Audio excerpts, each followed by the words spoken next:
Hello and welcome to education Mantra academy. तो भाई कैसे हैं आप लोग? होप सो अच्छे होंगे। मैं बता दूं मैं भी अच्छा हूं।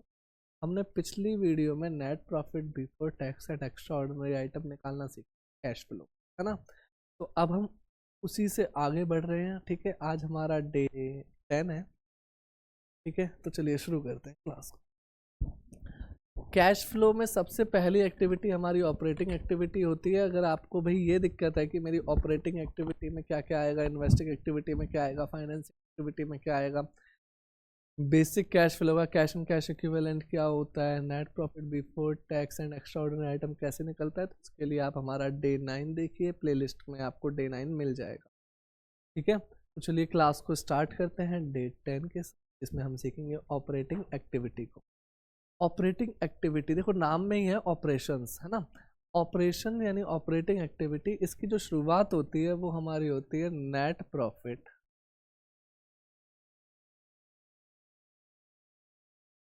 Before tax and extra ordinary.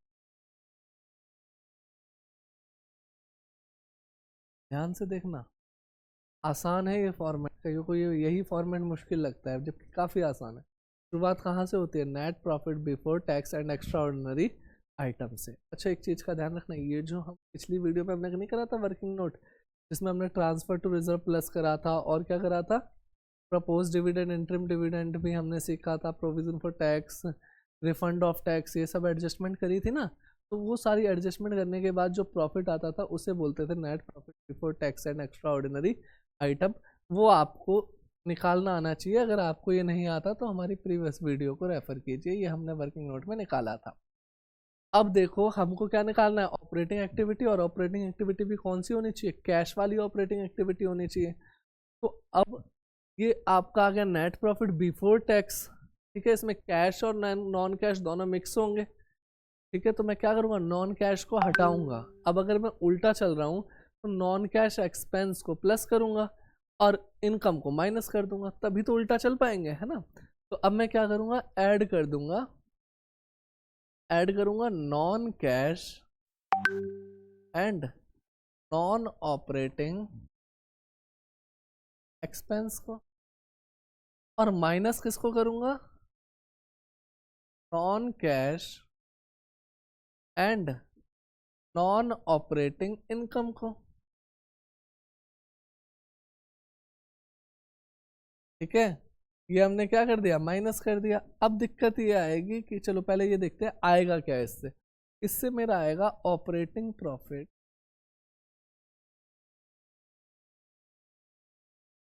Before working capital change.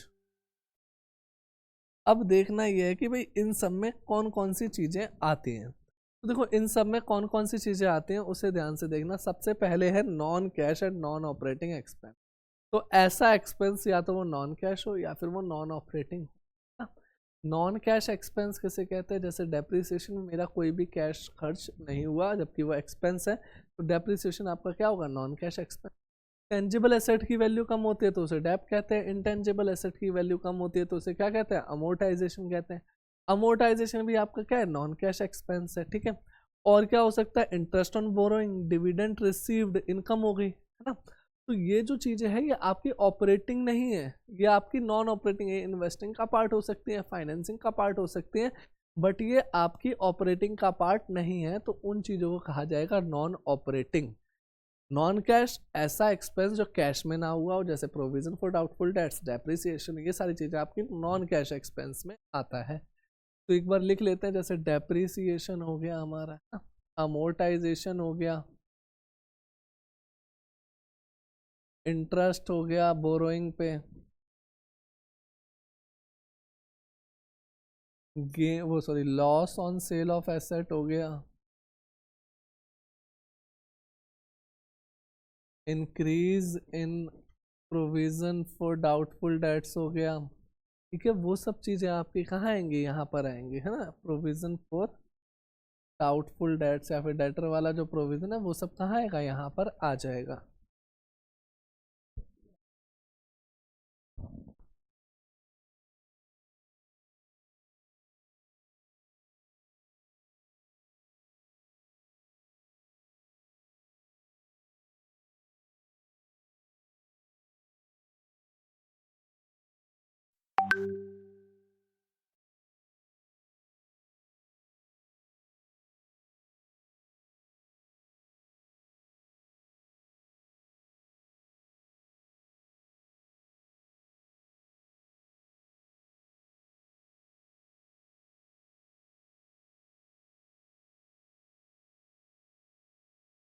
ठीक है, तो ये प्रोविजन फॉर डाउटफुल डेट्स वो वाला डाउटफुल डेट्स है जो डेटर पे लगता था ना।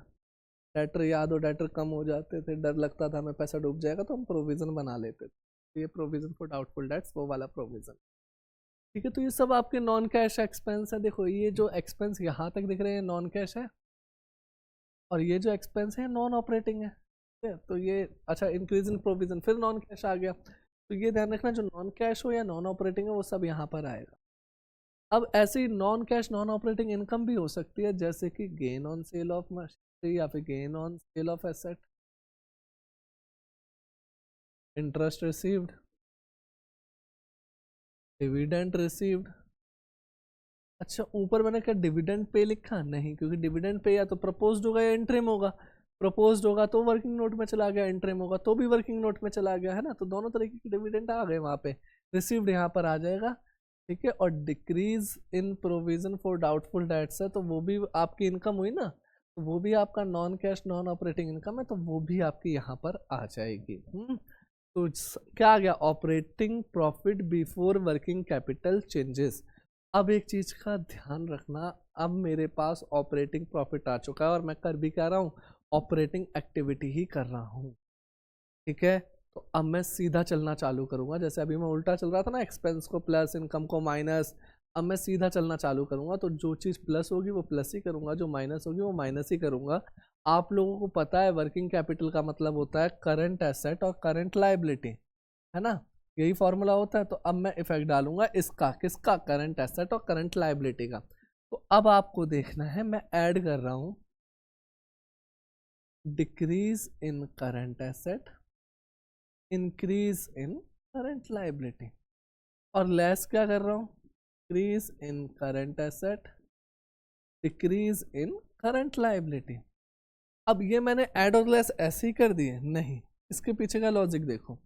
अगर मान लो मेरे पास स्टॉक पड़ा हुआ है 1 लाख रुपए का, कितने का पड़ा है? 1 लाख का, और वो अगले साल 80,000 का शो कर रहा है, यानी 20,000 का स्टॉक बिक गया होगा, यानी करंट एसेट कम हुई, और बिका होगा तो पैसा आया होगा। तो पैसा आया होगा तो मैंने क्या करा? प्लस करा। तो इसलिए मैंने डिक्रीज इन करंट एसेट को क्या कर दिया? प्लस कर दिया। लाइबिलिटी बढ़ती है तो लाइबिलिटी बढ़ने से भी तो पैसा आता है ना, क्रेडिटर तो पैसे नहीं दिए, यानी आपका कैश का फ्लो बढ़ रहा है, तो इसलिए मैंने क्या कर दिया? प्लस कर दिया। इंक्रीज इन करंट एसेट उल्टा हो गया ना, इन्वेंट्री 1 लाख से 1 20 हो गया, यानी 20,000। जैसे ये एक और एग्जांपल ले लेते हैं भाई, डेटर है, डेटर पहले 1 लाख के थे, अब कितने के हो गए? 1 20 के। पैसा आया या और चला गया? चला और गया। तो एसेट बढ़ने से हमारा फ्लो कम हुआ, तो इंक्रीज इन करंट एसेट में चला गया। और डिक्रीज इन करंट लायबिलिटी में क्या जाएगा? अगर लायबिलिटी कम हो गई, यानी मैंने पे करी होगी, तो कैश कम हो गया होगा, कैश कम हो गया होगा तो कैश इन कैश इक्विवेलेंट हमारा लेस हो जाएगा, इसलिए ऑपरेटिंग एक्टिविटी में से क्या कर दिया? लेस कर दिया। उम्मीद करता हूँ आपको समझ में आ रहा होगा। तो बस यही हमारा फॉर्मेट है। यहाँ पे आ गया आपका कैश जनरेटेड फ्रॉम ऑपरेशन।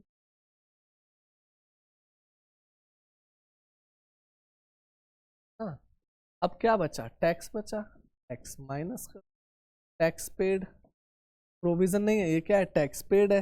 अब टैक्स पेड कैसे निकलेगा? जितना पे करा माइनस जितना रिफंड कर दिया। ठीक है, जितना रिफंड आ गया टैक्स का उसको माइनस, मान लो पे 1 लाख करा, रिफंड 20,000 आ गया, तो आपने रियल में पे कितना करा? 80,000, वो आपका टैक्स पेड में आ जाएगा। फिर आपका आ गया cash flow from operating activity. ठीक है, अगर मान लो एक्स्ट्रा ऑर्डिनरी आइटम भी यहाँ पर अवेलेबल है, अगर नहीं है तो यहीं पे आपका फॉर्मेट खत्म हो गया ऑपरेटिंग एक्टिविटी का। अगर मान लो यहाँ पे एक्स्ट्रा ऑर्डिनरी आइटम भी अवेलेबल हैं, तो आप यहाँ पे हेड दोगे cash flow from operating activity before extra ordinary items.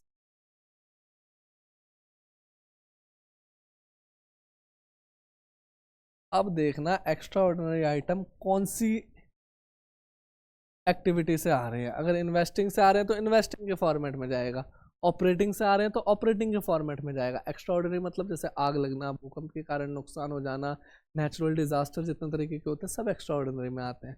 मान लो स्टॉक में आग लग गई, तो स्टॉक आपका ऑपरेटिंग एक्टिविटी है, बिल्कुल, तो वो आग आपकी कहाँ जाएगी, ऑपरेटिंग एक्टिविटी का पार्ट बनेगी। तो भाई ये तो एक्सपेंस हुआ ना, लॉस हुआ, तो यहाँ पे लेस कर देंगे एक्स्ट्रा ऑर्डिनरी एक्सपेंस को और प्लस करेंगे एक्स्ट्रा ऑर्डिनरी इनकम को। ठीक है, सब कुछ खत्म, लास्ट में आ जाए cash flow from operating activity. ये ध्यान रखना ये ऑप्शनल है, अगर दिया है एक्स्ट्रा ऑर्डिनरी तो यूज करेंगे, नहीं तो यूज नहीं करेंगे। उम्मीद करता हूँ आपको समझ आया होगा, एक बार इसका स्क्रीनशॉट ले लो, यही आपका फॉर्मेट है ऑपरेटिंग एक्टिविटी। ठीक है भाई, चलो चलते हैं आगे। कुछ केसेस है हमारे प्रोविजन फॉर टैक्सेस के, वो देखते हैं। जैसे एग्जांपल लिख रहा हूँ, ठीक है, आप सॉल्व करेंगे हम साथ साथ। केस वन में देखो प्रोविजन फॉर टैक्स दिया हुआ है और मेरे को क्लोजिंग ईयर और करंट ईयर का डेटा दिया हुआ है।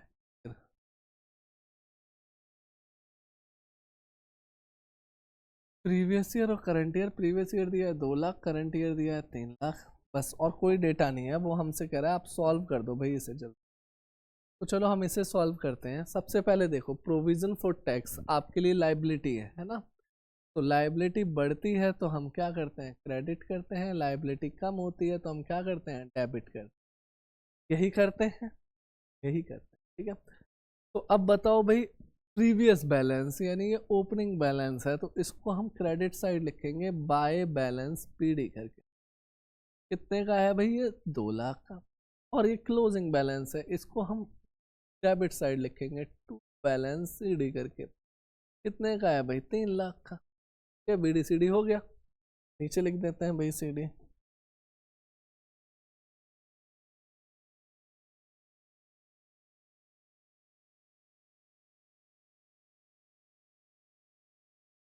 हाँ लिख दिया, टू बैलेंस सीडी हो गया 3 लाख।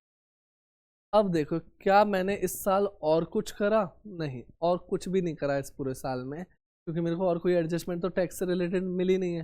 तो भाई हमारा एडवांस टैक्स सिस्टम चलता है, यानी आपने शुरुआत में कितने का एजम्पशन लगाया, 2 लाख का, और अगले साल के लिए कितने का लगा रहे हो, 3 लाख का। तो जो 2 लाख का एजम्पशन साल के शुरू में लगाया वो तो इस साल पे कर दिया होगा, और जो लास्ट में लगाया वो कब पे करोगे, अगले साल पे करोगे, यही होने वाला है। तो जो ओपनिंग बैलेंस है उसको पे कर दो, पे करने से लाइबिलिटी कम, तो लिखो टू कैश, कितना आ गया, 2 लाख। और जो बचा हुआ है उसका प्रोविजन बना दो, अगले साल काम आएगा, बाय प्रोविजन फॉर टैक्स, कितने का है, 3 लाख।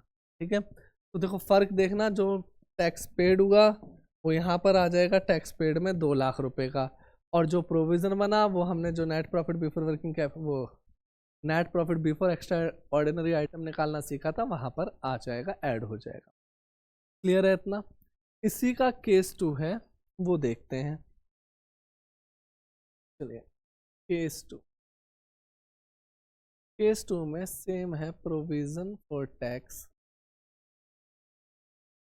ये दिया हुआ है 2 लाख का और 3 लाख, और यहाँ लिखा है tax paid during the year, लिखते रहना साथ साथ, tax paid during the year 20,000। आपने टैक्स पे कितना करा है भाई पूरे साल में, 20,000 का पे करा है। चलो बनाते हैं अकाउंट को। यहाँ पे मैंने बना दिया प्रोविजन फॉर टैक्स, बीडी इधर आ गया, कितने का है, 2 लाख का, सीडी इधर आ गया, कितने का है भाई, 3 लाख का। ठीक है यहाँ तक। अब देखो क्या मेरे को और कोई एडजस्टमेंट दी हुई, यहाँ दी हुई है tax paid during the year rupees कितना है, 20,000। टैक्स पे कितना करा है मैंने पूरे साल में, 20,000 का टैक्स पे करा है ना। तो अब बताओ, यहाँ पे कुछ नहीं बोला था तो ये पे करा था, अब यहाँ तो बोल दिया ना कैश कितना पे हुआ है, कैश पे हुआ है मात्र और मात्र 20,000 का। तो भाई अब बचा हुआ का क्या करे, बचे हुए का प्रोविजन बनाओ। तो 3 20 में से 2 लाख गए, तो बताओ भाई प्रोविजन कितने का बन गया, तो यहाँ लिखोगे बाय प्रोविजन, कितने का बन गया, 1,20,000 का प्रोविजन बन गया, खत्म हो गया। ठीक है, तो आसान आसान केसेस हैं। चलिए लास्ट केस करते हैं, फिर प्रोविजन फॉर टैक्स भी खत्म हो गया। तो लिखिए केस नंबर 3। यहाँ पे प्रोविजन तो दिख रहा है, provision for tax same 2 lakh, यहाँ पे लिख दिया tax made during the year rupees 1,80,000। ठीक है, तो बना देते हैं अकाउंट। यहाँ पे बताइए बीडी कितने का है, बीडी आपका है 3 लाख, सीडी कितने का है, सीडी आपका है 2 लाख का, उल्टा लिख दिया। बीडी कितने का है, बीडी है 2 लाख का, सीडी कितने का है, सीडी है 3 लाख का।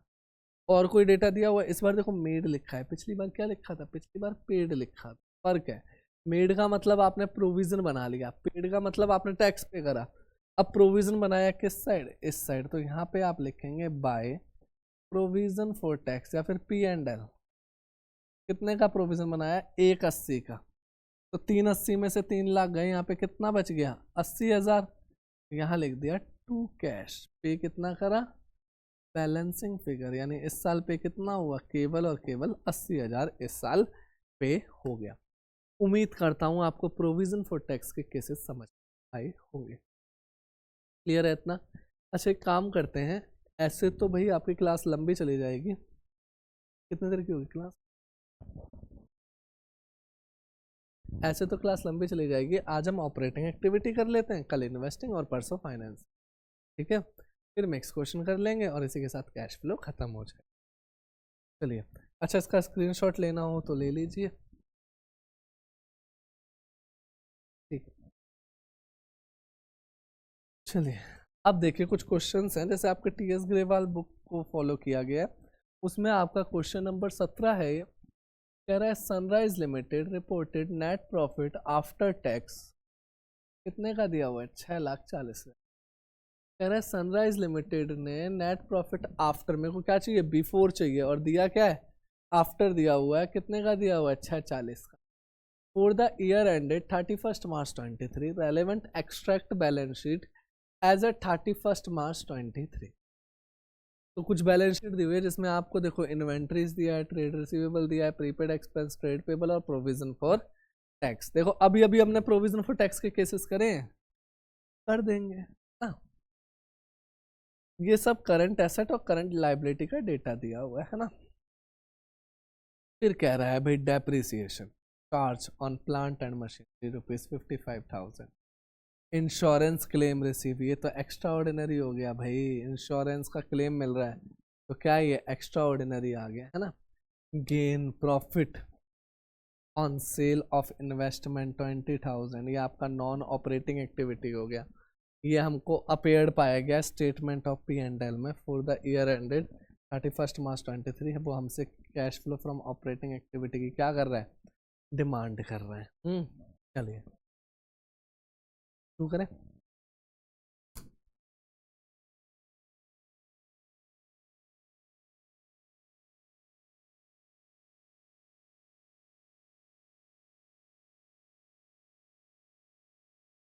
चलिए सबसे पहले हम लिखते हैं, स्क्रीन से ही लिखना है। सबसे पहले हम लिखते हैं net profit before tax and extra,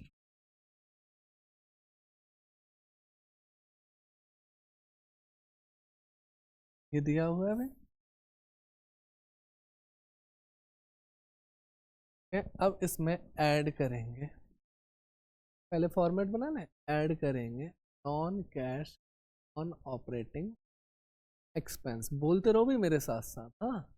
less करेंगे non cash and non operating, फिर आ गया आपका कैश, एक सेकंड थोड़ी सी लाइन, आ गया ऑपरेटिंग प्रॉफिट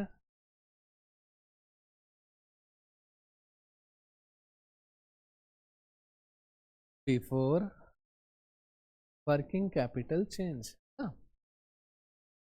फिर इसमें ऐड करते हैं decrease in current asset, increase in current liability, less करते हैं increase in current asset, decrease in current liability, यही सब करते हैं। फिर आता है आपका cash generated from operation, tax minus कर दो, क्या आ जाए cash flow from operating activity before extra ordinary items, है ना। फिर देखो एक्स्ट्रा ऑर्डिनरी आइटम में तो मेरे को केवल इनकम दिखी, तो यहाँ पे एक्स्ट्रा ऑर्डिनरी इनकम को प्लस कर दो,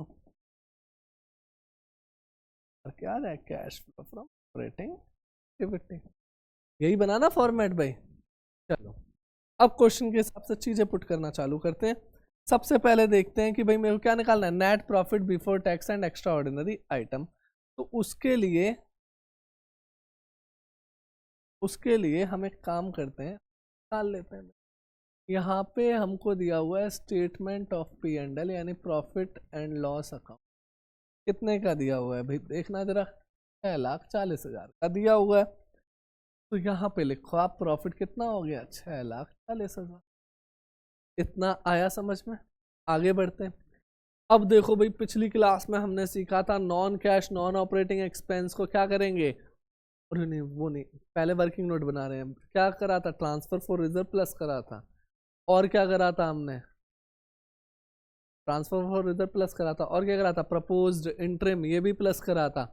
इसके बाद और क्या करा था हमने, प्रोविजन फॉर टैक्स प्लस करा था, रिफंड ऑफ टैक्स माइनस करा था, एक्स्ट्रा ऑर्डिनरी एक्सपेंस को प्लस करा था, इनकम को क्या करा था, माइनस करा था।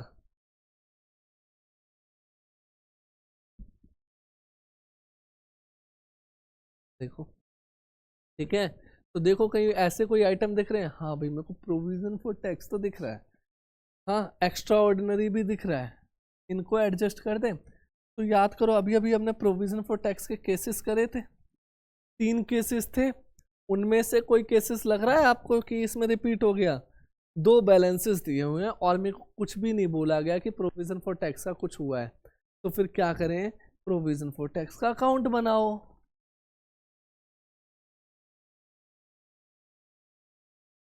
तो बताओ भाई बीडी कितने का है, बीडी है आपका 15 का और सीडी 20 का। तो भाई बीडी इधर लिखा 15,000, सीडी इधर लिखा कितना 20,000। हाँ अब देखो भाई टैक्स पे करा है, कहीं कहीं लिखा है टैक्स कितना पे करा, डेप्रिसिएशन इंश्योरेंस और कुछ भी नहीं लिखा टैक्स पे, मेरे को नहीं पता कितना करा। तो क्या मानेंगे, पहले वाले प्रोविजन को पे कर दिया, तो यहाँ पे लिख दो टू कैश, कितना पे करा 15,000। तो 20 और 15 35 में से 15 गए, कितना बच गया 20, इसका आपने प्रोविजन बना लिया। आ रहा है समझ में, तो केस 1 बन गया ना मेरा, जो अभी अभी सिखाया था उसमें कौन सा है, केस 1 है। क्लियर है इतना, ठीक है। चलो तो देखो इधर, अब ये तो सीडी बीडी तो कोई कैश में फ्लो लाएगा नहीं, जो कैश गया है वो आपका टैक्स पेड है, वो आप यहाँ लिख सकते हो टैक्स पेड में। तो मैं यहीं लिखूंगा भाई टैक्स पेड में, कहाँ गया, दूसरा पेन ले लेते हैं, ब्लू पेन ले लेते हैं ना। तो देखो यहाँ पे है टैक्स पेड, कितना टैक्स पे करा है भाई, टैक्स पे करा है 15,000। तो यहाँ पे मैंने लिख दिया कितना 15 पे करा है, तो माइनस में हो गया। अब बताओ इसमें कहीं प्रोविजन फॉर टैक्स दिख रहा है, हाँ ये तो आपके वर्किंग नोट में ऐड होता है, तो एक काम करो यहाँ पे ऐड कर दो प्रोविजन फॉर टैक्स। कितने का है प्रोविजन फॉर टैक्स भाई, 20,000 का। तो आपका ये कितना आ गया, 6,60,000। बताइए भाई यहाँ तक आया समझ में। लेकिन इसमें तो मेरे को बिफोर एक्स्ट्रा ऑर्डिनरी चाहिए, ये तो आफ्टर एक्स्ट्रा ऑर्डिनरी है। एक्स्ट्रा ऑर्डिनरी या आइटम भी तो इसमें लेस हो चुका है या प्लस हो चुका है, तो इनका मैं उल्टा चल रहा हूँ, तो क्या करूँ, माइनस कर दूँ। हाँ तो कर दो माइनस। तो भाई यहाँ पे आप एक्स्ट्रा ऑर्डिनरी क्या कर दोगे, माइनस। वो इंश्योरेंस क्लेम रिसीव हुआ था ना यहाँ पे, कितने का रिसीव हुआ, 50,000 का, तो उसे क्या कर दोगे आप, माइनस कर दोगे 50,000 से। तो ये कितना आ गया, 6,10,000। तो यही आपका net profit before tax and extra ordinary item. इतना आया समझ में। ट्रांसफर फॉर रिजर्व था नहीं मेरे पास तो मैंने लिखा नहीं। और क्या नहीं था मेरे पास, प्रपोज नहीं था, इंटरम नहीं था, तो वो भी नहीं लिखा भाई मैंने, है ना। तो ये आ गया आपका 6-10। तो हमारे क्वेश्चन की जो शुरुआत होगी वो यहाँ से होगी। यहाँ पे मैं लिख दूंगा 6,10,000 रुपए। अब देखो जो आइटम है पहले वहीं से शुरू कर लेते हैं।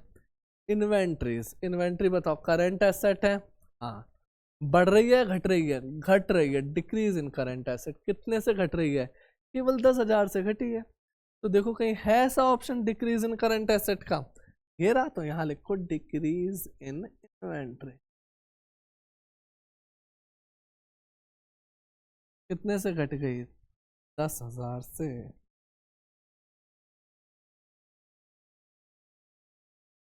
10 से 10 डाल सकते, ठीक है। आगे बढ़ते हैं। अगला आइटम है ट्रेड रिसीवेबल। क्या ये भी करंट एसेट है? हाँ। ये बढ़ रहा है घट रहा है? ओ ये तो बढ़ गया। कितने से बढ़ गया? 40,000 से बढ़ गया। तो देखो कहीं इंक्रीज इन करंट एसेट है आपके फॉर्मेट में? हाँ ये भी है। तो इंक्रीज इन ट्रेड रिसीवेबल कितने से बढ़ा भाई? 40।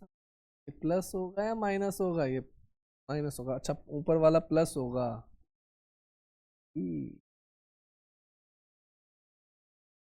अब आगे बढ़ते हैं। प्रीपेड एक्सपेंस भी करंट एसेट है।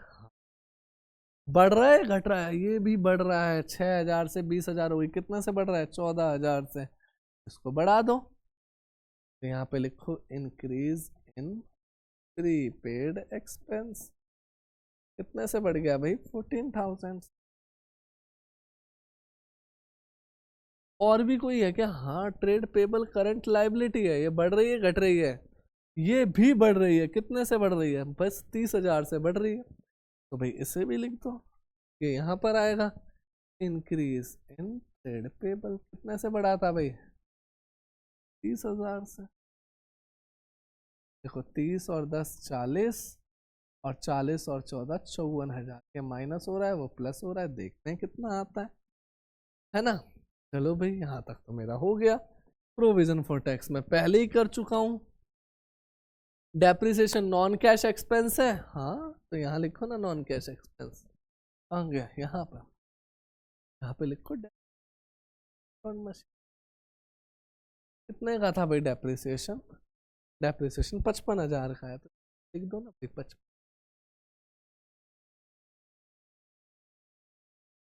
एक्स्ट्रा ऑर्डिनरी आइटम अभी वेट करो भाई आप, अभी करेंगे हम इसको। Gain profit on sale of investment. Sale of investment investing activity है, गेन हुआ है तो नॉन ऑपरेटिंग इनकम हो गई।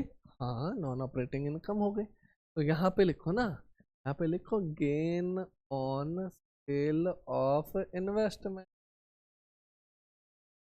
कितने का है भाई? 20,000। यहाँ पे आप लिखेंगे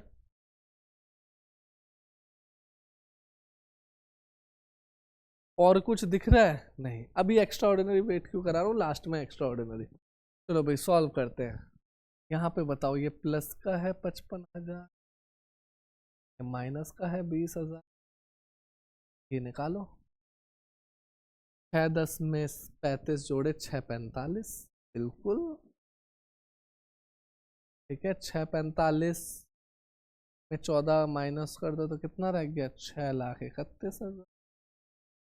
6,31 में 15 माइनस करो, 6,16,000। हाँ। अब क्या बचा? बस एक्स्ट्रा ऑर्डिनरी इनकम बचा। तो एक्स्ट्रा ऑर्डिनरी इनकम देखो कितने की है? 50,000 की। अब सीधा चल रहे हैं तो इसे क्या कर देंगे? आप प्लस कर देंगे। तो एक्स्ट्रा ऑर्डिनरी इनकम यहाँ पे प्लस कर दो, कितने की है? 50,000 की। तो आपका आंसर आ गया 6,06,000। क्या यही आंसर? हाँ यही आंसर। चलो भाई आया समझ में इतना? तो आपका आंसर आ गया 6,65,000। मैच करो, और कुछ समझ में ना आया हो तो पूछ लो। जल्दी से इसको नोट करो या स्क्रीनशॉट ले लो। करो, नोट करो या स्क्रीनशॉट ले लो, है ना।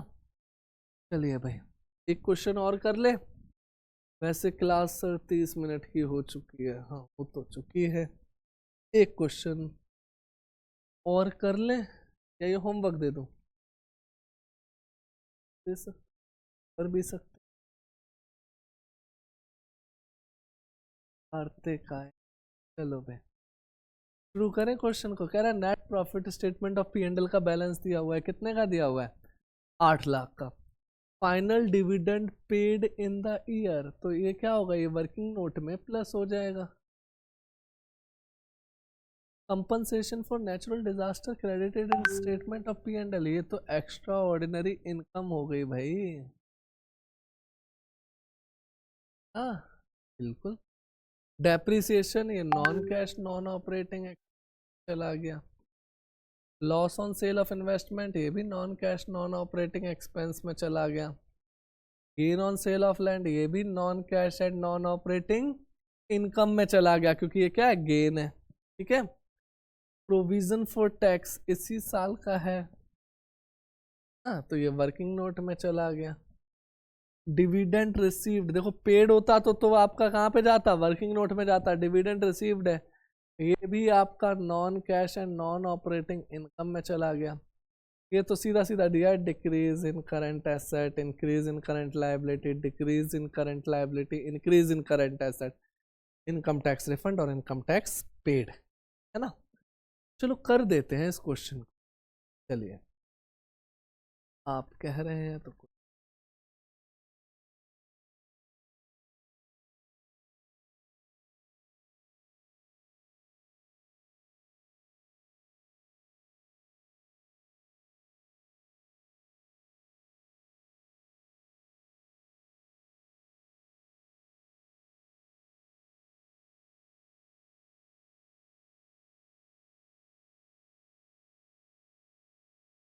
को मिटा देता हूं। अब इस क्वेश्चन को हम करेंगे फिर से।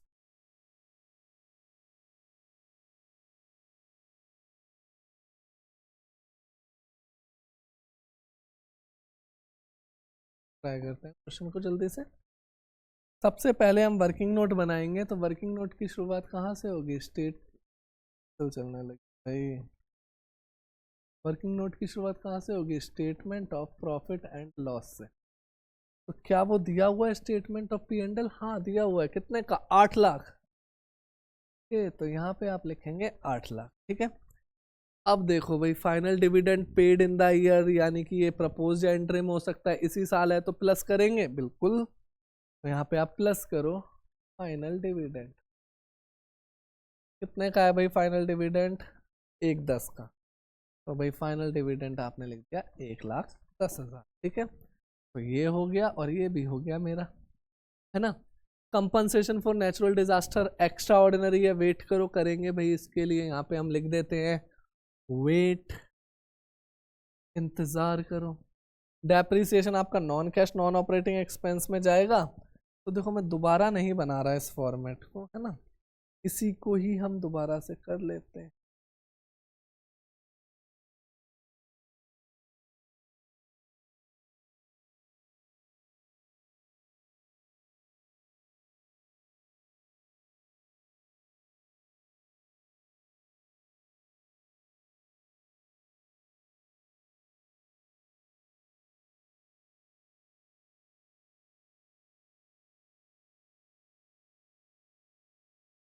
चलिए तो बताओ भाई डेप्रिसिएशन कहाँ आएगा, डेप्रिसिएशन यहाँ पर आएगा, non cash non operating expense में। कितने का है डेप्रिसिएशन, डेप्रिसिएशन हमारा है 75,000, 150 का है डेप्रिसिएशन, है 150 का। तो भाई यहाँ पे जाके मैं लिखूंगा डेप्रिसिएशन, और डेप्रिसिएशन को लिखा इस साइड 1,50,000। चलो भाई इतना तो आया समझ, है ना। अब इसके बाद वो मेरे से कह रहा है loss on sale of investment, ये भी non cash non operating expense है, तो इसको भी हम यहीं लिख देते हैं loss on sale of investment. कितने का दिया हुआ है, ये मेरे को दिया हुआ है 30,000 का। लिख दिया यहाँ पे कितना, 30,000। भाई यहाँ तक, चलो आगे बढ़ते हैं। अब ये मेरे को क्या दिया हुआ है, गेन ऑन सेल, यानी non cash non operating income दी हुई है। तो चलो भाई gain on sale of investment भी लिख देते हैं। Gain on sale of investment है, क्या है?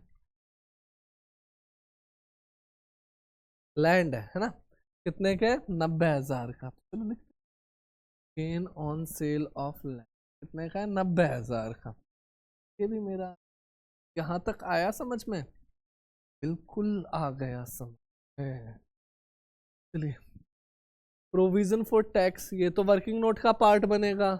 प्रोविजन फॉर टैक्स कितना दिया है? 1,10 का। भाई यहाँ पे प्लस कर दो, प्रोविजन फॉर टैक्स कितने का है? 1,10,000। ठीक है यहाँ तक? चलिए भाई, ये भी हो गया हमारा प्रोविजन फॉर टैक्स 1,10 का। अब क्या दिया हुआ है? डिविडेंड रिसीव्ड, ये भी आपकी non cash and non operating income हुई ना, तो इसको भी लिख दो। कहाँ लिखो? यहाँ पे लिख दो डिविडेंड रिसीव। ये कितने का है भाई डिविडेंड रिसीव? 20,000 का। तो भाई यहाँ पे लिखो आप 20,000। यहाँ तक क्लियर है? अब आगे बढ़ते हैं। ये हो गया decrease in current asset, increase in current liability. Decrease in current asset, increase in current asset दिया हुआ है, कितने कितने का दिया हुआ है? 40, 70, 10, 60। तो देखो ये दो तो प्लस वाले आइटम है और ये दो माइनस वाले आइटम है, तो लिख दो 40, 70, 10, 60। ठीक है, यहाँ पे मैंने करा 40,000, 70,000, 10,000 और कितना था भाई? 60,000। यहाँ पे आप लिखेंगे ऐड। भाई लिखो decrease in current asset, increase liability, decrease increase in current asset, फिर लिखो डिक्रीज इन करंट। हो गया है ना? फिर यहाँ पे क्या है? Cash generated from operation. यहाँ तो खत्म हो गया भाई हमारा। आ गया क्वेश्चन। ठीक है, क्या बचा? इनकम टैक्स रिफंड बचा और टैक्स पेड बचा। रिफंड 10,000 है, पे 1,20 है। चलो भाई ये भी कर देते हैं। रिफंड कितने का है? 10,000 और टैक्स कितने का है? 1,20, यानी रियल में मैंने कितना पे करा? 1,10। ठीक है, बट अच्छी बात क्या है भाई? टैक्स रिफंड है वो आपका एक्स्ट्रा ऑर्डिनरी इनकम में माना जाता है, तो रिफंड ऑफ टैक्स माइनस हो जाएगा। यहाँ पर कितने का है भाई? 10,000 का। और तो कुछ है नहीं ना भाई यहाँ पे। ठीक है, खत्म हो गया क्वेश्चन। क्या कुछ बचा? हाँ बचा ना, इस पे वेट लिख दिया आपने। ये इनकम है, एक्सपेंस है? ये इनकम है, वो भी कौन सी इनकम है? एक्स्ट्रा ऑर्डिनरी इनकम है। तो अब क्या करूं? एक तो वर्किंग नोट में डाल दो भाई, इनकम है तो एक्स्ट्रा ऑर्डिनरी इनकम को माइनस कर दो। कितने की एक्स्ट्रा ऑर्डिनरी इनकम भाई? 75,000। तो यहाँ पे डाल दो भाई 75,000 को, सॉल्व कर लो। 1,10, 1,10, 2,20, 2,20 और 8,00,000 कितना हो गया? 10,20 प्लस कर दूं? 1,10, 1,10, 2,20, 8,00,000 माइनस 85,000, कितना आ गया भाई? 9,35,000। यही आ रहा है? ठीक है, इसको यहाँ पे पुट करो, क्या 9,00,000 बस। अच्छा, एक्स्ट्रा ऑर्डिनरी इनकम है तो यहाँ पर भी प्लस हो जाएगा, वहां माइनस हुआ, यहाँ प्लस होगा। कितने का? 75। ये सॉल्व करना, आपका आंसर आ जाएगा। कर लोगे सॉल्व या और करा दूं? करा ही देता हूँ। यहाँ आ गया 1,80, यहाँ आ गया 1,10। ये माइनस का है तो 70,000 माइनस हो जाएगा। 1,80 में से 70 गए, कितना बचा? 1,10, 9,35 और 1,10 कितना बचा? 10,45,000। गलत हो गया, फिर से करो भाई प्लस। 70,000, 9,35 और 70, 10,05,000 है ना? 10,00,000, ये माइनस करो, 70 में 70 का कितना बचा? 40,000 प्लस का, तो आ गया 10,45,000।